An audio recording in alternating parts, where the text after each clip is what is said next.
পঞ্চপাণ্ডব। একটা সময় বাংলাদেশ ক্রিকেট মানেই ছিল পঞ্চপাণ্ডব: সাকিব, তামিম, মুশফিক, মাহমুদুল্লাহ এবং দ্য গ্রেট লিডার মাশরাফি বিন মুর্তজা। তাদেরকে ছাড়া বাংলাদেশ ক্রিকেটকে কল্পনাই করা যেত না। কিন্তু একদিন সবাইকে কোথাও না কোথাও জীবনের কোনো এক মুহূর্তে থামতে হয়, থেমে যেতে হয়। স্যার ডন ব্র্যাডম্যান হতে শুরু করে সচিন তেন্ডুলকার পর্যন্ত সবাইকে একদিন না একদিন কোথাও থামতে হয়েছে। বাংলাদেশের পঞ্চপাণ্ডব এর ব্যতিক্রম নয়, তাদেরকেও থেমে যেতে হয়েছে।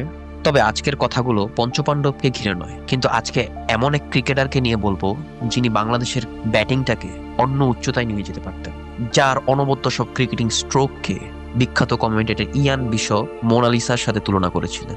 সেই 2019 সালে ওয়েস্ট ইন্ডিজ বনাম বাংলাদেশের সেই ম্যাচটির কথা চিন্তা করুন, যেখানে ইয়ান বিশপ বলেছিলেন, He is painting a Mona Lisa here at Taunton today. আপনারা হয়তো বুঝেই গেছেন আমি কার কথা বলছি। ইয়েস, বাংলাদেশের wicket keeper batsman Liton Kumar Das. আমি আফরান, আপনাদের সঙ্গে আবার হাজির হলাম মিস্টার ইয়াপার্স টিম থেকে। So let's yup.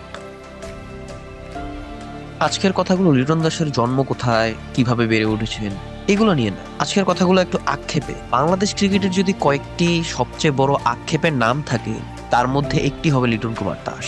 প্রতিভার কোনো কমতি নেই এবং তার প্রতিভাকে নিয়ে কেউ ডাউটও করছে না, করেও না, করবেও না। এলকেডির প্রতিভার ঝলক আমরা বিভিন্ন সময় বিভিন্ন ম্যাচে দেখতে পেয়েছি। ভারতের বিপক্ষে 2018 সালের সেই 121 রানের ইনিংসটা, অথবা জিম্বাবুয়ের বিপক্ষে সেই 171 রানের ইনিংস, কিংবা 2019 বিশ্বকাপে ওয়েস্ট ইন্ডিজের বিপক্ষে খেলা 60 বলে 90 রানের চোখ ধাঁধানো সেই ইনিংসটি।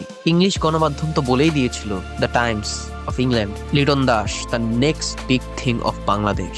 আমাদের বাংলাদেশের মানুষের সবচেয়ে বড় আক্ষেপের জায়গা হচ্ছে লিটন দাস কখনো ধারাবাহিক হতে পারেনি।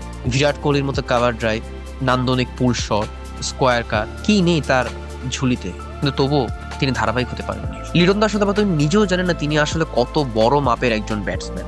But Liton is kind of player, যে কোনো দিন জ্বলে উঠতে পারে। লিটন দাসের 10 বছরের ক্যারিয়ারে যদি আমরা ফোকাস করি, তাহলে দেখতে পাবো টেস্টে কিছুটা তিনি ধারাবাহিক, টি-20 এবং ওয়ানডেতে সাম্প্রতিক তার ফর্ম একেবারেই নেই। আসলে লিটন দাস তার ক্যারিয়ারের 10 বছরে মাত্র একটি বছর খুব ধারাবাহিক ছিলেন, সেই 2022 সালে, যেখানে তিনি সবচেয়ে হাইয়েস্ট রান গেটার ছিলেন।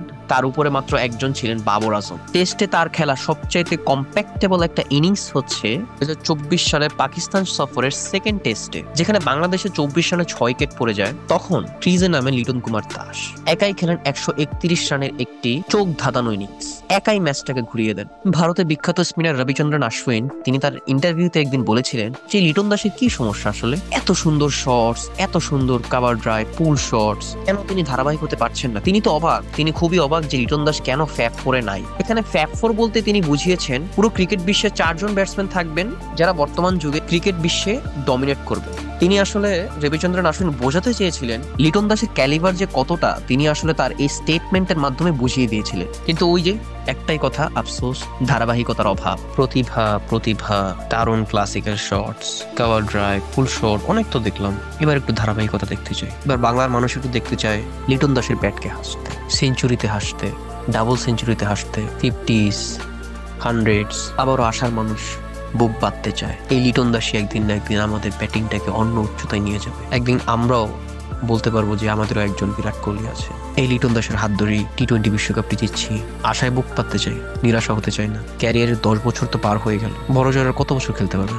8 বছর, 10 বছর। শুভকামনা লিটন দাসের জন্য। সম্প্রতি তিনি টি-20 ক্যাপ্টেন হয়েছেন, 2026 টি-20 বিশ্বকাপ করার এবং এর আগে আসছে এশিয়া কাপ। আমরা অন্তত একটা এশিয়া কাপ তো ডিজার্ভ করি, আসুক না সেটা লিটন দাসের হাত ধরেই। তো এই ছিল আজকে মিস্টার ইয়াপার্সে। আশা করি আপনাদের ভালো লেগেছে।